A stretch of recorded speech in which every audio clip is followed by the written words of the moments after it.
అందరికీ నమస్కారం అండి. వేమన శతక పద్యాలు.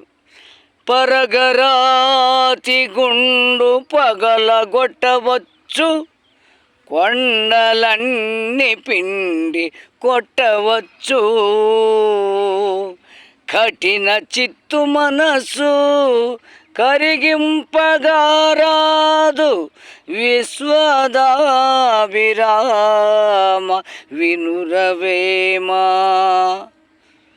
చూడండి, కఠినమైన వాని యొక్క మనసును మనం కరిగించలేమంట. ఎలాగంటండి, రాతి గుండుని అవసరమైతే రోజు కొడుతూ ఉంటే కొంతకాలానికి పగలగొట్టవచ్చు.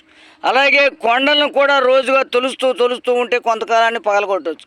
కానీ కఠినమైన వాడి మనస్సును కరిగించలేమంటండి. కవిగారి యొక్క భావన చూడండి ఎంత కఠినంగా ఉంటుందంటే అలాంటి వాడి మనసుని కరిగించలేము.